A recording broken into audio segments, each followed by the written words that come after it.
الصلاة على محمد وآل محمد.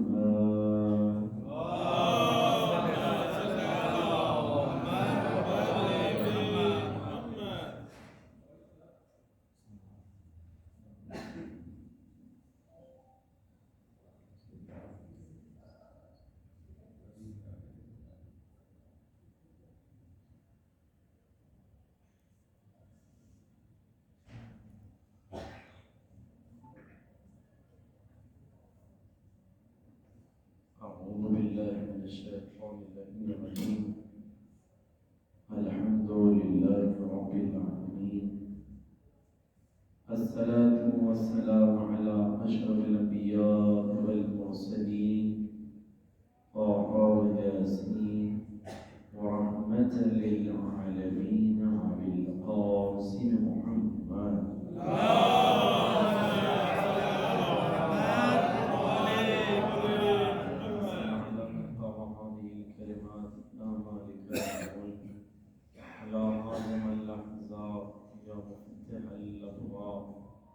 يا مسبب الأسباب سبب لنا سببا لا نستقله طلبا بحق لا إله إلا الله وبحق محمد رسول الله. اللهم صل على محمد وآل محمد وعلى سيد المطهر إمام المظفر وشجاع الغضنفر أبي شبير واشرف أبي الحسنين أمير المؤمنين علي بن أبي طالب. اللهم صل على محمد وآل محمد وعلى أهل بيته الطيبين الطاهرين المعصومين المنتجبين لا سيما على بقية الله الأعظم الحجة الثاني عشر المهدي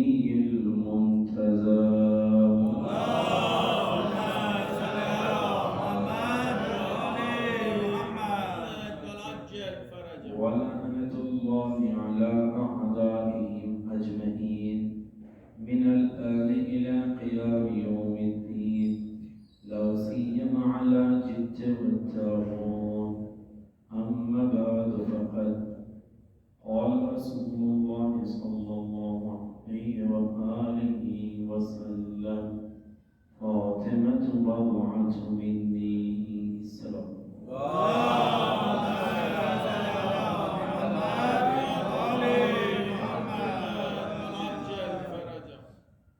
عزیزان گرامی، قبل اس کے کچھ باتیں عرض کروں. آغاز گزارش گزاروں ایک مرتبہ سورہ حمد اور 3 مرتبہ سورہ اخلاص کی تلاوت فرما کر مرحوم مغفور شہید محمد حسین جوکر، مرحوم مغفور حاجی شعبان علی جوکر، مرحومہ مغفورہ طارق خانہ، مرحومہ مغفورہ حسین استاد رضا، مرحوم مغفور محمد جلال ہمتی، مرحوم مغفور جمیلہ جوکر، مرحوم مغفور علی جوکر، مرحوم مغفور حسین جوکر، تمام مومنین مومنات بالخصوص شہداء اسلام کی.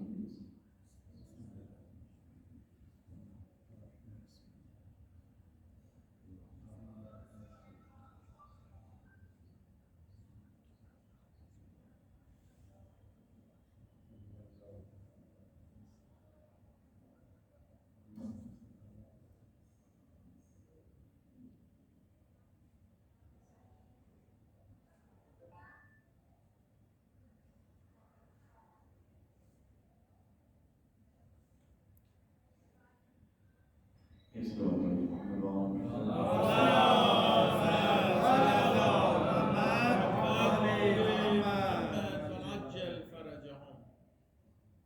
اس حدیث مبارکہ کے ذیل میں کچھ باتیں عرض کرنے سے پہلے میں بہت مشکور ہوں سماعت سید کا کہ وہ تشریف فرمائیں. افزائی کے لیے بزرگوں کے سامنے لبکشائی جسارت ہے. تیمم و تبرکن عرض کر رہا ہوں آقا کی اجازت کے ساتھ. اس کے بعد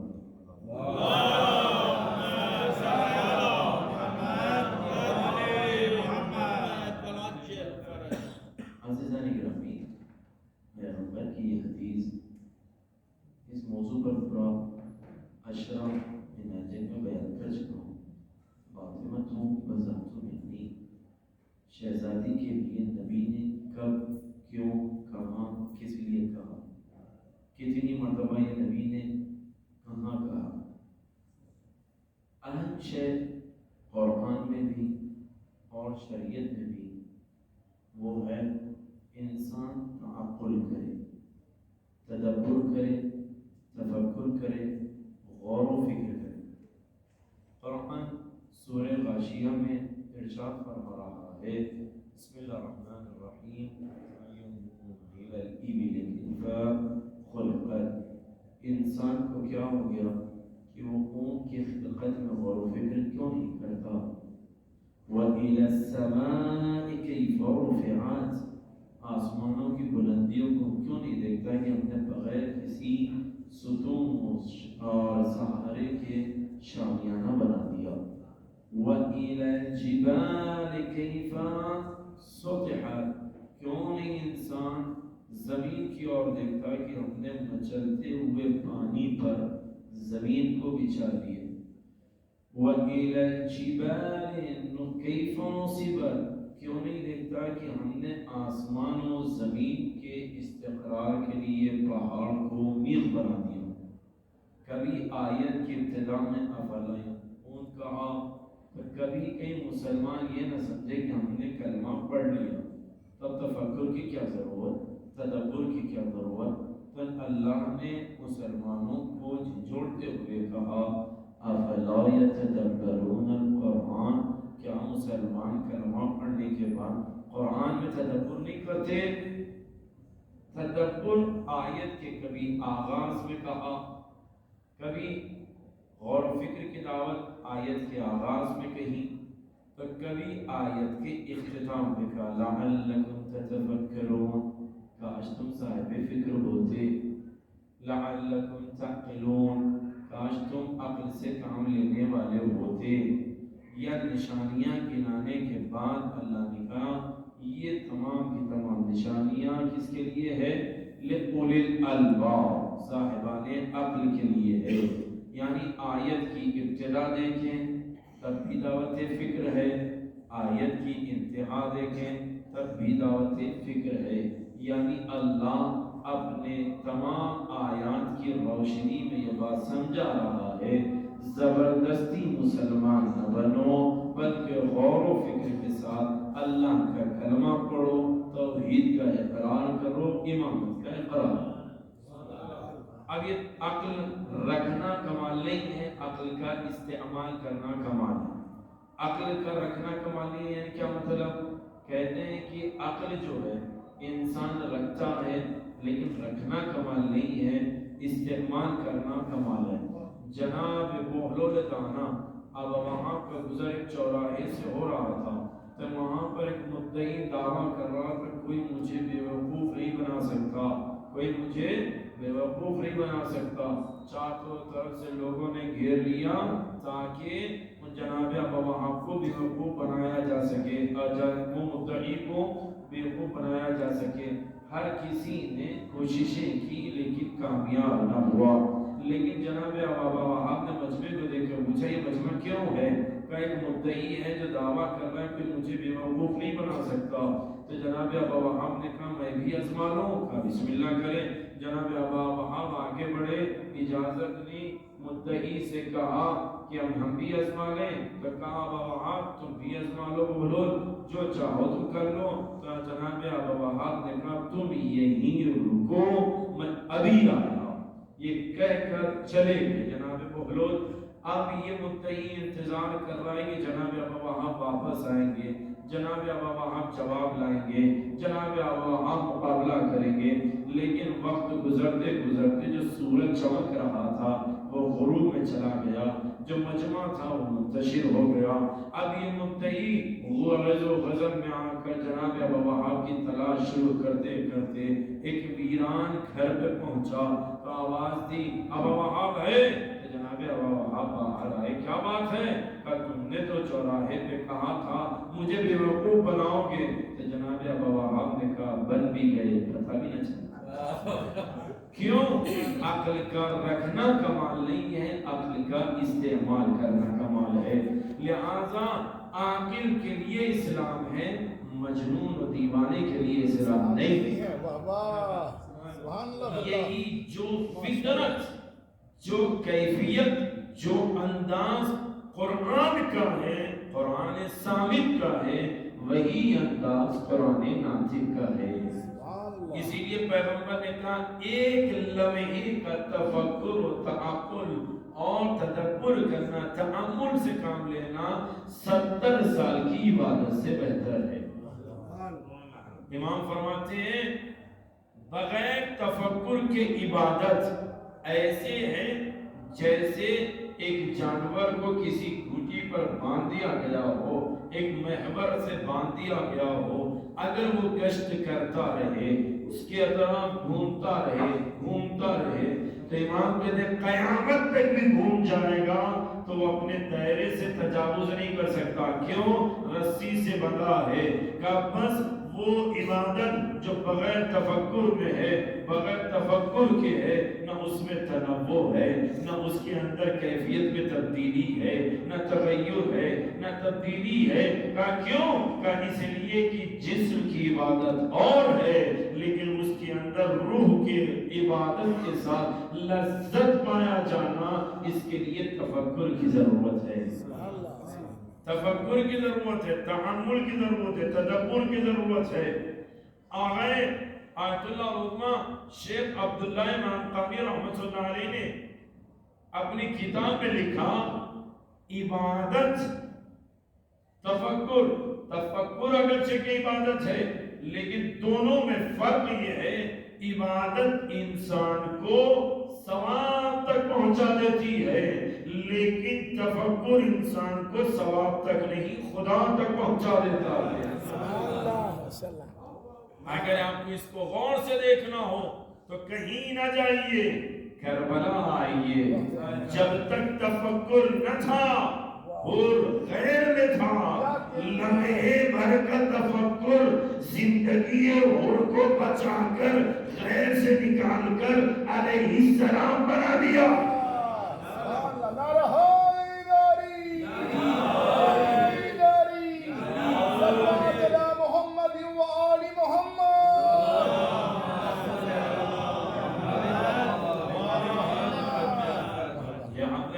تفکر کرے، تدبر کرے، تعامل سے کام لے۔ عزیزوں، تفکر و تدبر و تعامل عقل کے استعمال کو اہل بیت نے زیادہ سراہیا ہے اور اس کی ہمت افزائی کی ہے۔ اب آپ بتائیے اگر جناب حر شب عاشور امام حسین کے پاس نہ آتے تو قیامت تک کے ہر مومن، ہر شے ان کے خلاف ہوتی، لیکن تفکر کیا، تدبر کیا، تعامل سے کام لیا تو امام حسین کے پاس آئے تو اتنا رتبہ بڑھ گیا۔ معصوم کے دن جب گنج شہداء جانا اور اصحاب حسین کی زیارت کرنا تو یہ سوچ کر کہنا کہ انہوں نے حسین کا دفاع کیا تو کہنا بیابی انت و امی، میرے ماں باپ آپ پر فدا ہو جائے، تو ایک تفکر نے اتنا بلند عروج کر دیا۔ علیہ السلام تو دور، ہر مومن قیامت تک کہے گا میرے ماں باپ آپ پر قربان ہو جائے۔ یہاں تفکر ضروری ہے۔ اب بعض افراد نے تفکر کیا، تدبر کیا تو اسی سے اندازہ لگ جاتا ہے۔ مدینے میں ایک آدمی بڑی عبادتیں کر رہا تھا، لیکن عبادت جسم سے کر رہا تھا، تفکر سے نہیں کر رہا تھا۔ لمبی لمبی دعائیں پڑھ رہا تھا۔ امیر المومنین کا گزر ہوا تو امام نے دیکھا وہ نامک دعائیں پڑھ رہا۔ امام گئے بازار، جو بھی امام کی ذمہ داری تھی انجام دے کر واپس آئے، پھر دعا پڑھ رہا ہے۔ امام نے اس کے شانے پر ہاتھ کر کے جملہ کہا، جو خدا اتنی لمبی دعا سنتا ہے وہ خدا چھوٹی دعا بھی سنتا ہے۔ لہذا دعا کے بہانے یہ تصور نہ کرنا دعا اگر لمبی ہو جائے تو خدا سنے گا. کیا کہنے گا؟ خدا لمبی دعا بھی سنتا ہے، چھوٹی دعا بھی سنتا ہے، لیکن تمہیں معلوم ہونا چاہیے تمہاری دعا خدا سنتا ہے. لہذا انسان تفکر سے کام لے. اب غیروں نے تفکر کیا، شہزادی کی حدیث میں بہانے بنائے. جیسے ایک بیاہ اپنی بیٹی کو شفقت سے کہتا ہے میرے دل کا ٹکڑا، میری بیٹی، میری جان، میری روح، میرے لیے عزیز، سب کچھ کہتا ہے. ویسے نبی نے کہا اگر ایسا ہوتا تو آپ انصاف سے بتائیے کیا پیغمبر اپنی بیٹی کا ہاتھ پکڑ کر مجمع اصحاب میں لا کر کہتے من عرفہا فقد عرفہا، جو فاطمہ کو جانتا ہے وہ جانتا ہے، ومن لم یعرفہا، اور جو فاطمہ کو نہیں جانتا جان لو، وہی بضعۃ منی، فاطمہ میرا ٹکڑا ہے. کیا کہا؟ فاطمہ میرا ٹکڑا ہے. شہزادی کے لیے علماء سے پوچھا گیا تمام احادیث کا نچوڑ کر کے بتائیں فاطمہ کیا ہے. تو شہزادی کے لیے کیا کہا؟ علماء اعلام نے کہا، کہتے ہیں وَهِيَ الصِّدِّيقَةُ بِالْأَقْوَالِ، جو اپنے کلام میں صداقت کی معراج رکھتی ہو، وَالْمُبَارَكَةُ بِالْأَحْوَالِ، ہر حال میں مبارک ہے، جہاں جائے وہاں خیر و برکت ہے. وَالطَّاهِرَةُ بِالْأَفْعَالِ، اپنے کاموں میں ایسی کہ آیت تطہیر گواہی دے. وَالزَّكِيَّةُ بِالْعَدَالَةِ، ایسا تزکیہ جو عدالت و انصاف کے ساتھ ہو. وَالرَّضِيَّةُ بِالْمَقَالَةِ، اور وہی چیز کہے گی جس سے خدا راضی ہے. وَالْمَرْضِيَّةُ بِالدَّلَالَةِ، اللہ کی رضا، نبی کی رضا فاطمہ کی مرضی میں ہے. کون فاطمہ؟ کہتے ہیں الغراء بالولادہ، جو ولادت ہی میں طیب و طاہر تھی. الطاہرۃ البتول فی الزمان، شہزادی تمام خواتین سے ہٹ کر ہر زمانے میں رہی. الزہراء بالاحسان، اور فاطمہ بی بی احسان میں نمایاں کردار ادا کرنے والی تھی. حبیبۃ حبیب الرحمن، پیغمبر کریم کی چہیتی بیٹی. قرینۃ سید الانعام، اور سید انعام کے لیے جو شریک حیات رہی. اور کون؟ ام الائمہ، ام الحسن، سید شباب اہل الجنہ. اب عزیزو کہتے علماء کون فاطمہ؟ کا یا محدثہ، عابدہ، الزاہدہ، الصدیقہ، الطاہرہ، المبارکہ، بضعۃ النبی فاطمہ بنت محمد. صلی علی محمد وآل محمد.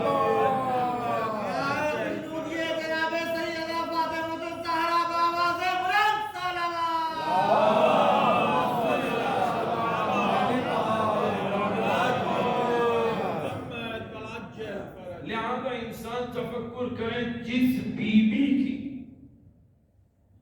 گواہی قرآن دے، جس کی رضا نبی کی رضا ہو، اس کی منزلت کیا ہوگی.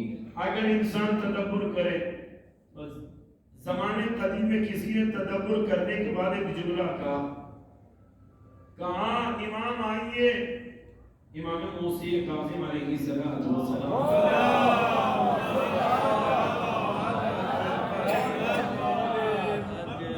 امام سے پوچھا گیا، دشمن دربار میں بلا کر امام سے کہتا مولا، اولاد تو باپ سے چلتی ہے، اولاد باپ سے چلتی ہے، تو آپ اولاد علی ہو کر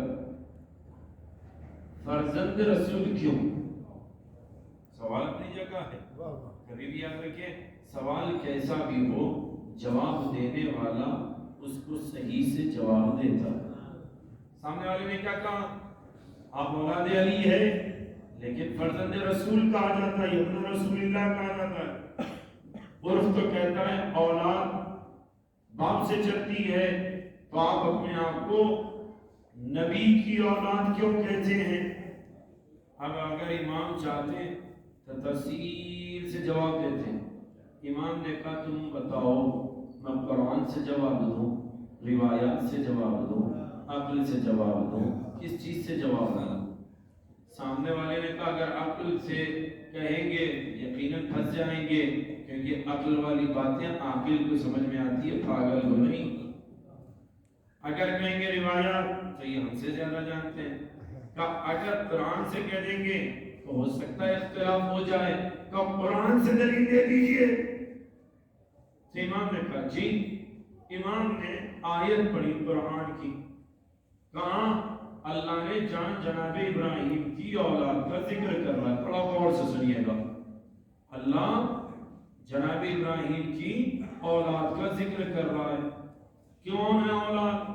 کہتے ہیں اسحاق، یعقوب، یوسف اور جناب یحییٰ و زکریا، ایوب اور عیسیٰ، یہ سب کے سب ذریت ابراہیم میں ہے.